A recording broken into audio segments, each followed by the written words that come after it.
Inflation reached a 41-year high, while the consumer sentiment index is sinking to unprecedented low. Stock dropped, Fed rate will hike, and the gas price up by 49%. What's the cause? Senator Josh Hawley revealed that deeply shocking whistleblower information about the DHS Disinformation Board and the Big Tech.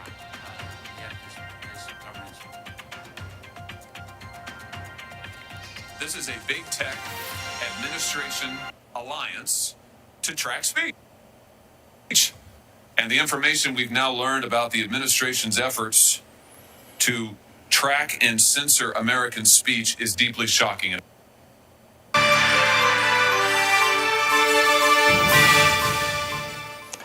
Welcome to Wei and Kathy Show. I'm your host, Wei Fang. I'm Kathy Zhang. Yeah, what you just saw is the feature story of today, which has to do with the Disinformation Board, or the Truth Board, Truth Minister that we talked to you about before.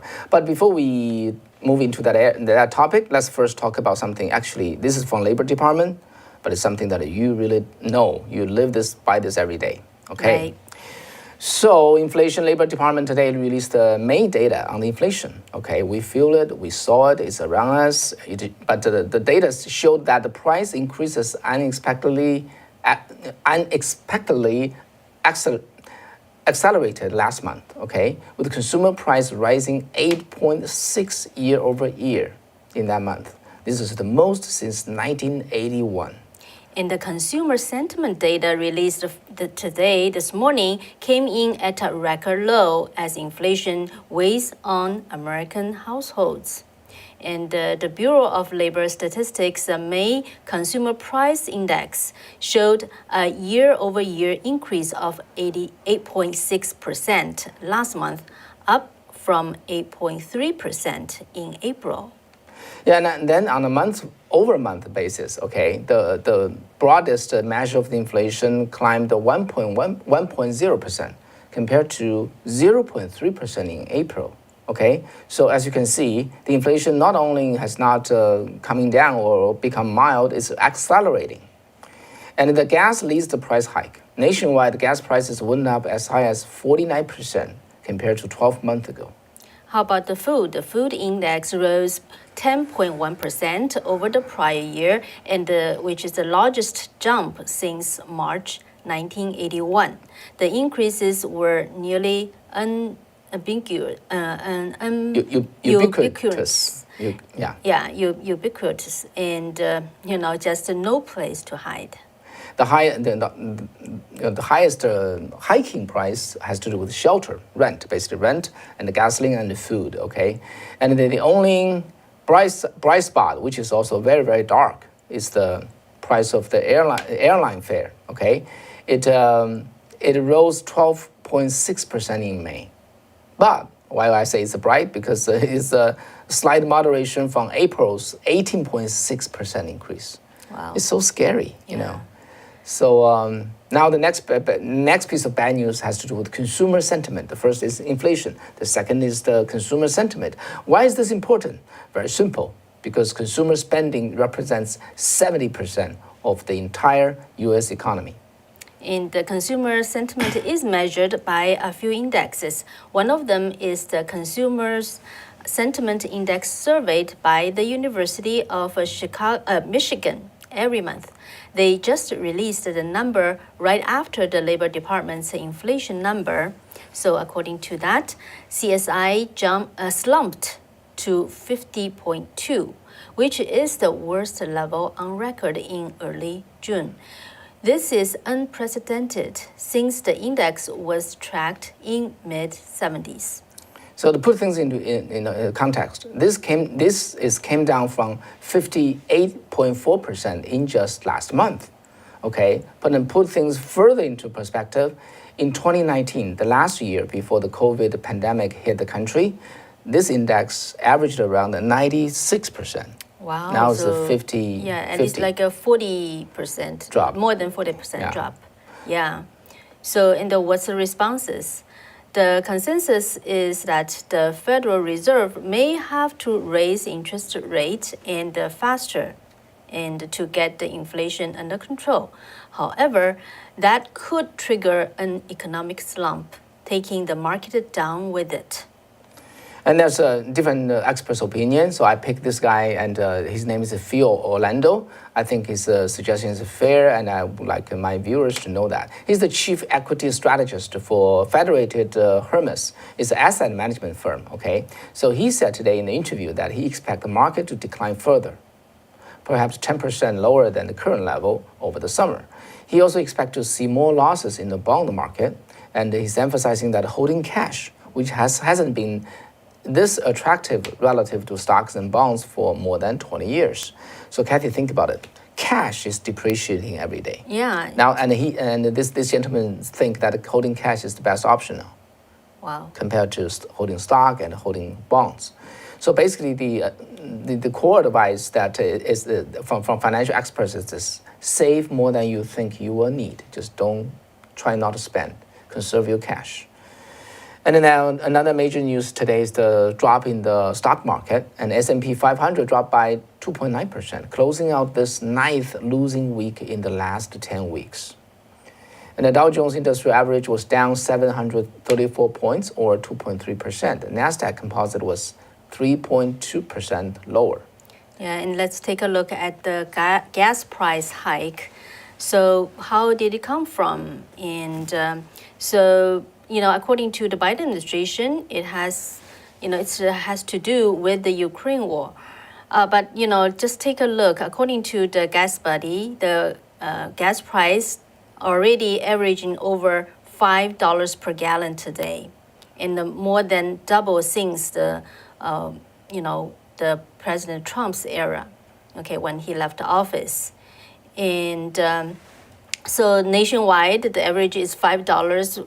In more than 20 states, I counted today, 22 states over the country have average gas price over $5.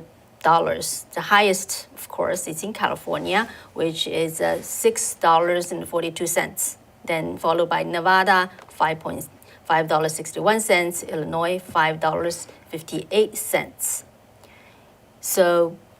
Yeah, and a survey called the Convention of States Action and Trafolar Group just released their number today, and what they conclude is most voters believe the Biden administration is allowing gas prices to rise to force Americans to use less fossil fuel.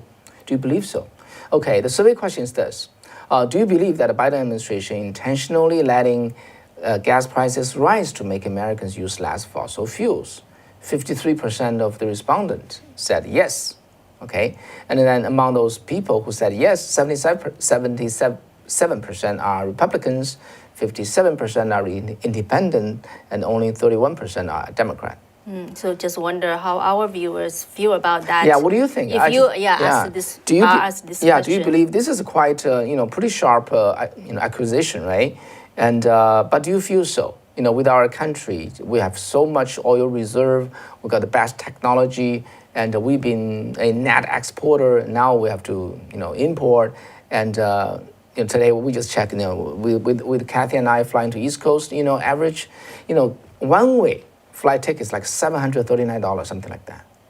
Unbelievable! It was like $200 to $300 just a few months ago. Yeah, it's the two-way won't be like that high. So, and Senator Josh Hawley from Missouri criticized President Biden for causing the gas price hike, and he said, quote, he immediately re-entered the Paris Climate Accord. He canceled the Keystone Pipeline. He halted leasing program in ANWR.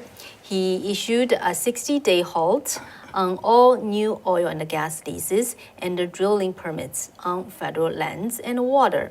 That's nationwide.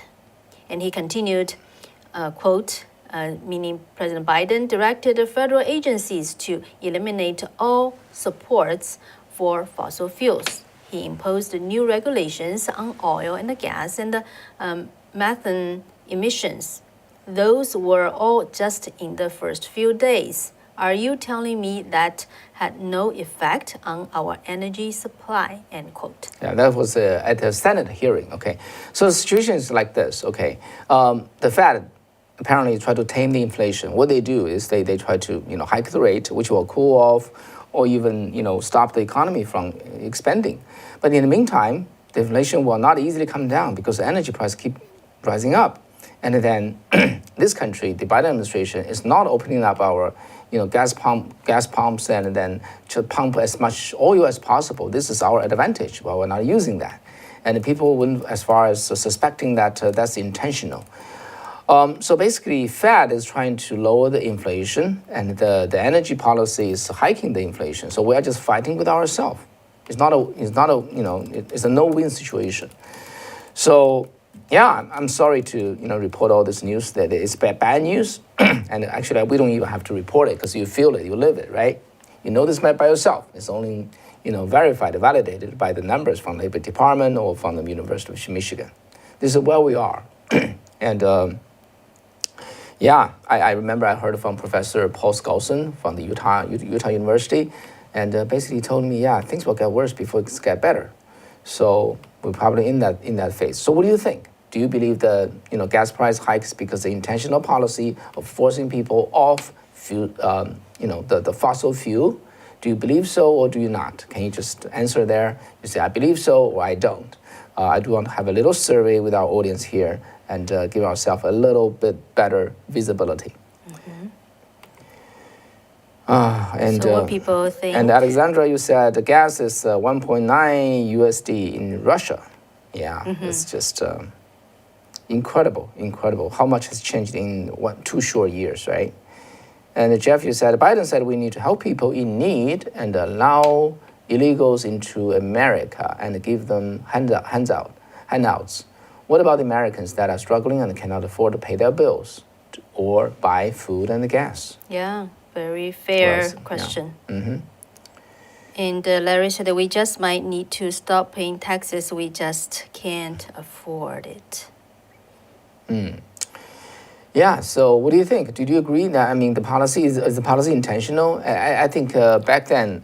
Let's see. Louis said that we use 40% of our corn for ethanol. Do you realize what is addicted increase will do? It's very intentional. Wow. Okay. Well, James, you said Americans do not count. Okay. So, yeah. So we all know where we are. This is the time that we really need to reflect and think about where this country is heading to, and what we should do as an individual, as a patriot, as a citizen. All right, so let's move on to the next topic. Yeah, and talking about that, there are still, patriots. They are trying to do what they can. A whistleblower exposed shocking information about the Disinformation Governance Board and how the Department of Homeland Security attempted to collaborate with big tech to censor American speech. So that's revealed by, again, Senator Josh Hawley at a Judiciary Committee hearing just recently. So, and as we know, Josh Hawley is the top-ranking Republican senator, and along with Senator Chuck Grassley from Iowa, they sent a letter on Wednesday, June 8th, demanding an answer from the Department of Homeland Security about the Disinformation Governance Board's plan to work with the social media platforms to censor contents as shown in the DHS official records. According to Josh Hawley, a whistleblower provided documents related to DHS Disinformation Governance Board to him and Senator Grassley, which he deemed deeply shocking. Senator Grassley and I have now made public the testimony that Secretary Mayorkas gave to this committee, under oath, I might add, was in many respects deeply misleading. And the information we've now learned about the administration's efforts to track and censor American speech is deeply shocking. So what Senator Hawley was referring to is in the previous hearing, he asked specifically to the Secretary Alejandro Mayorkas whether there is any document, meeting minutes, and any sort of documents related to the Disinformation Governance Board. And Secretary Mayorkas replied there weren't any because the board has not started to work. Let's take a listen. Well, let me ask you about this. I'm sure there are documents pertaining to this board, minutes of meetings, communications about who would serve on the board. Will you release those to this committee? Senator, there are not yet this governance board. Wait a minute. There are no minutes of meetings about this board? It is not yet. You've not created any records? It has not yet begun its work. Okay, that actually went back and forth. That was back then, right? Yeah, and the conversation went back and forth just about this question. So it's very firm. He said there isn't any information about this board. However, according to the documents provided by this whistleblower, the work to establish this board actually started last year. And the scope of the work had been disturbingly expanded according to the documents. A memorandum dated September 13th, 2021. The Undersecretary of DHS writes to the Secretary, to Mayorkas, about the need for the Disinformation Board. And here's the interesting thing. They explicitly cite domestic violent extremism as a reason to stand up the censorship board, but it quickly goes far beyond that.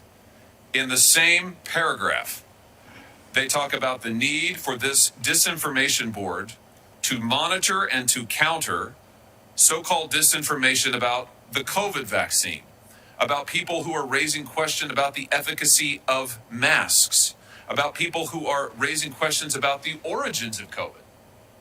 So, in other words, the Department of Homeland Security is contemplating a disinformation board that will track the speech of Americans and classify it as disinformation if you raise a question about the COVID vaccine, about the origins of COVID, about the efficacy of masks, which, by the way, this administration has reversed itself on numerous times. The documents go on. The Disinformation Board is necessary, this memorandum says, because of those who question election integrity, because of those who have questions about January 6th. So now we get to the nub of it. We see that, in fact, this Disinformation Board from the beginning was meant to track and go after political speech that this administration did not favor. And for an executive department to do that, and frankly, to mislead this committee about it, is deeply, deeply disturbing, and it's wrong. I mean, it's just plain wrong. And Hawley also questioned what Secretary Mayorkas testified about this Disinformation Board's work of being only a working group. However, the DHS documents revealed it's not the case. There is a charter, a proposed charter, that the Secretary himself signed personally on February 24th, 2022, that describes the Disinformation Board as having the authority to set up guidelines. It has governance authority over how the department will classify what is disinformation, over what the response to disinformation should be, over who is doing what in terms of countering disinformation, which, remember, includes questions about COVID or questions about election integrity or questions about masks. The idea that this is just a working group is frankly completely contradicted by the documents that the whistleblower turned over to us and that the Secretary himself signed. And can I just say again, for the Secretary to sit in that chair and tell me that he wasn't really aware of any documents related to the Disinformation Board when he has personally signed charters, when he has personally reviewed memoranda dating back months, is misleading at best. And the documents also revealed that there were planned coordination between the DHS board with the big tech. There are meeting notes here proposed plans of actions for members of the Disinformation Board, members of the administration to meet with big tech executives to discuss sharing information about disinformation and tracking analytics of American citizens who are using the big tech companies' platforms and engaging in so-called misinformation. This is a big tech administration alliance to track speech. Hawley said he actually asked Mayorkas if the DHS had any contact with the big tech in regards to the board, and the answer was, quote, "I'm not aware of any." Hawley sent a follow-up letter to Mayorkas just, to clarify this question. So far, Hawley said he has not received an official response. However, he found among the documents that the whistleblower provided to him, there was a page with a draft response to his letter. And in this letter, what it was, responding and what the letter was saying. Their draft responses are here in the whistleblower documents, and they continue the misleading half-truths. They continue in those documents to characterize this as a working group. False. I say, has the DHS conferred with any private social media company in the operation of this board? They repeat the idea that the board is merely an internal working group, and then they say the creation of the board was not discussed with any external entities. That's because we now know that they were discussing the operation of the board with big tech companies. They were seeking to partner and get analytics on law-abiding Americans. And we now know that the board head appointed by the DHS, Nina Jankowicz, she had to resign, right? Right now it's not really clear if Jankowicz or any other DHS officials had met with the social media company, and as it was planned. So Hawley and Grassley obtained this draft note on April 28th. 2022, briefing with Twitter executives. And the whistleblower told the senators that Jankowicz may have been hired due to her close ties to Twitter executives.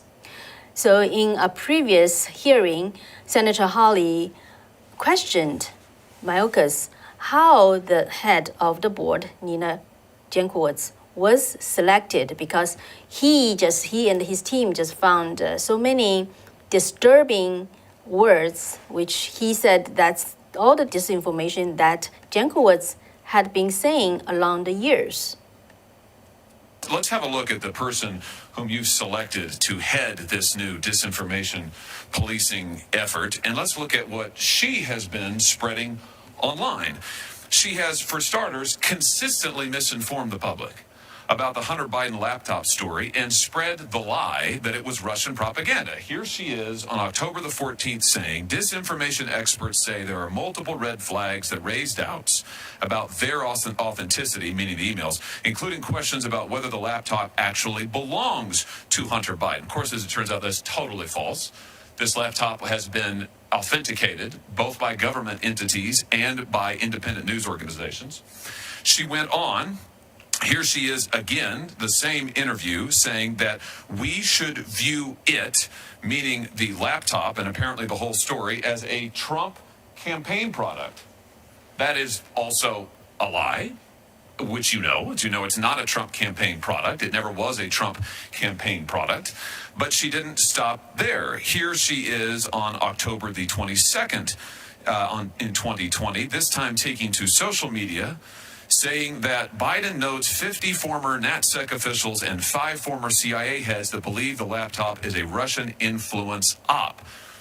Laundering here, using former government officials to launder the lie that this was in fact a Russian influence op, which of course is not true at all. Here she is also on October the 22nd, still on social media, this time saying the emails don't need to be altered to be part of an influence campaign. Of course, they weren't altered. Voters deserve that context, not a fairy tale about a laptop repair shop.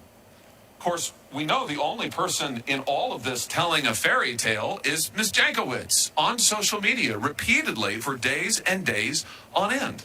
How about a different set of examples? She has consistently spread false and misleading claims about the Steele dossier, which we now know was actually itself a piece of Russian propaganda. Here she is on December the 8th, 2017, responding, by the way, to United States Senator. She's responding to Lindsey Graham. She says to him, "Your party funded the dossier first.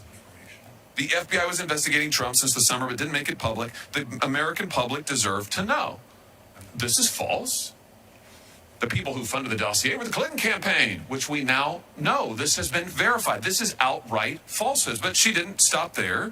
Here she is on August the 7th, 2020, promoting Christopher Steele, the stooge who helped launder Russian propaganda, including lying to the FBI about it. Here she is lauding him as a trustworthy and legitimate source. Classic disinformation. She says she listened to this last night. Chris Steele, yes, that Chris Steele, providing great historical context about the evolution of disinformation. At every turn, Mr. Secretary, she has used social media and the public to launder propaganda herself. She's also advocated for law enforcement to be involved in policing speech online. Here she is in an NPR interview this year, just a few weeks ago, April 16th, 2022. This is Ms. Jankowicz, and I quote, "I shudder to think about if free speech absolutists were taking over more platforms. We need platforms to do more, and we frankly need law enforcement and our legislatures to do more as well."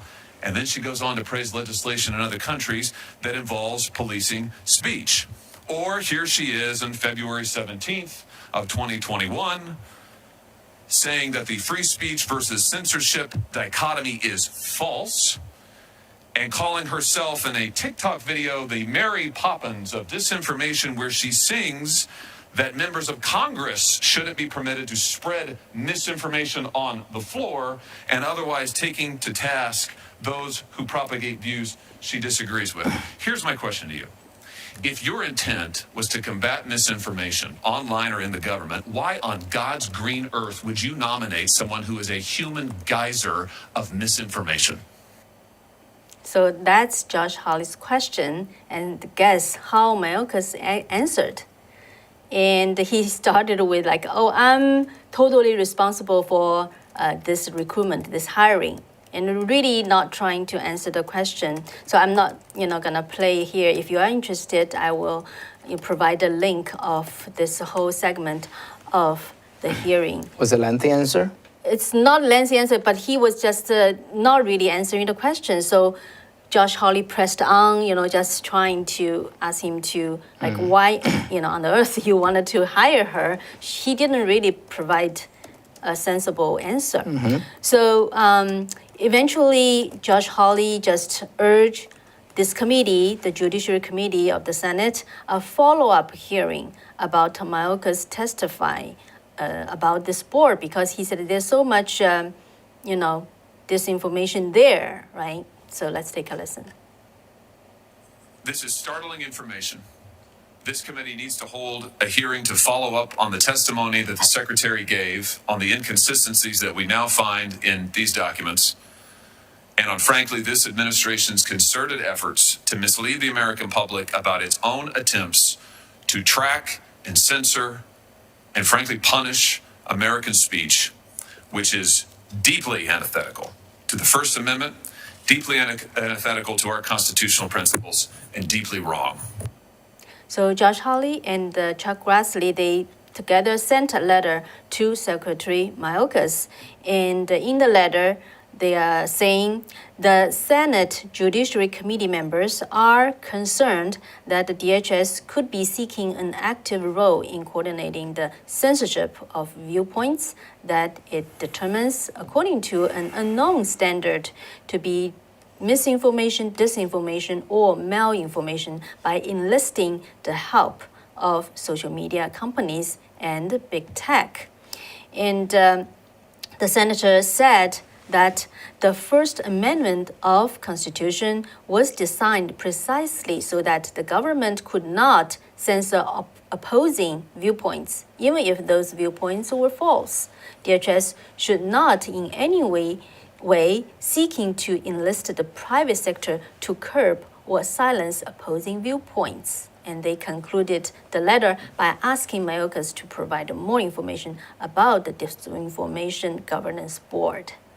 So, yeah, and so how do you feel about this? You know, it's just, although right now, because of all the criticism, the pressure, this board is on hold right now.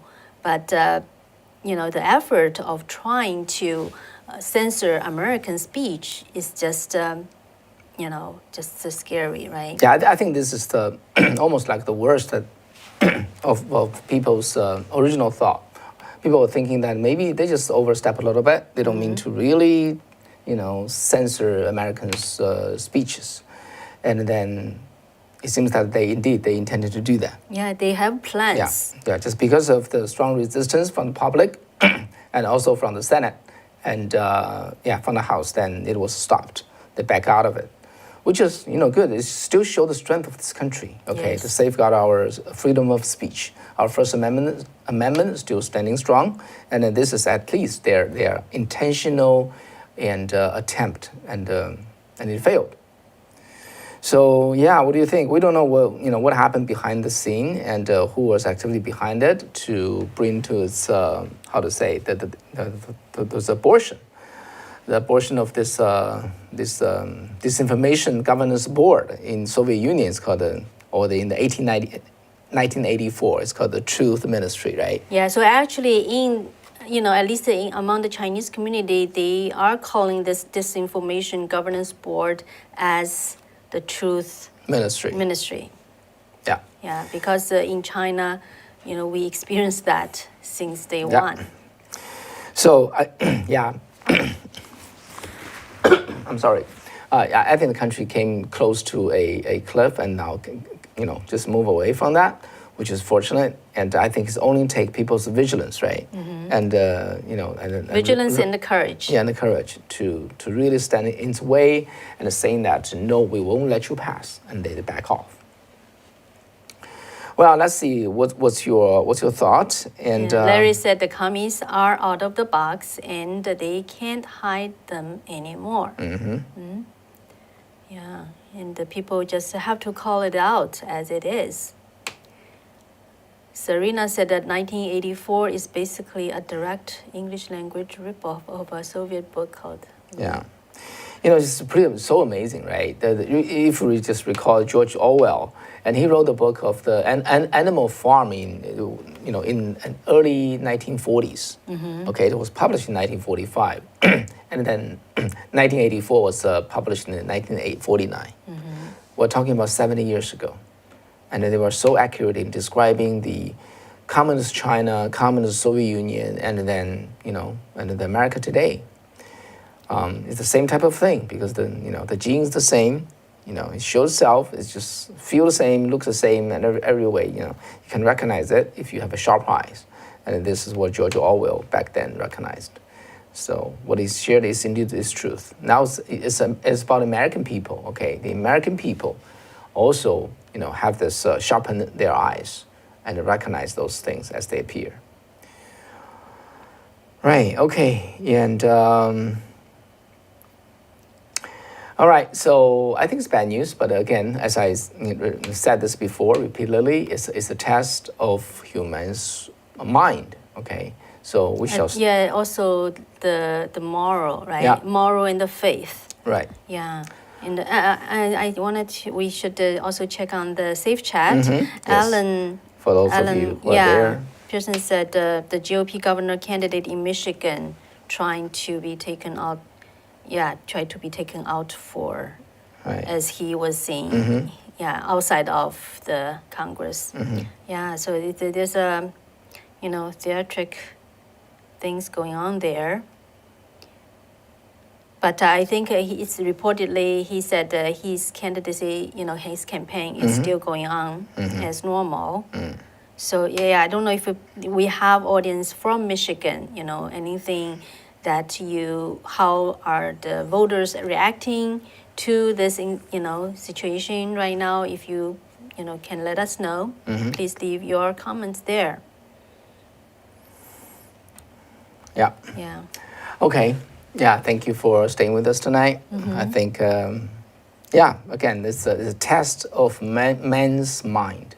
This is what it is right now. Let's just let's just stay strong, stay vigilant, and stay optimistic, and stay hopeful, and stay faithful. Just think about San Francisco, right? What happened? The recall, the 2 recalls, it was successful. Although we probably, won't be like too optimistic, to read too much from it. But at least it means when people really had enough of those far, far left agenda play out, how it play out in their real life, people feel it. When people feel it, and then when they speak out, things will change, right? Although, the situation in San Francisco probably won't, have a dramatic change just after these 2 recalls, but that's a good start. So just, I think this would be, hopefully you can take away from that with some hope. Yeah. Yeah. Okay. Okay. Thank you for staying with us tonight. Wish you have a great, rest of the night and a great weekend. All right. Take care. Yeah. Take care. Good night. I'll see you next Monday. Bye. Take care, folks.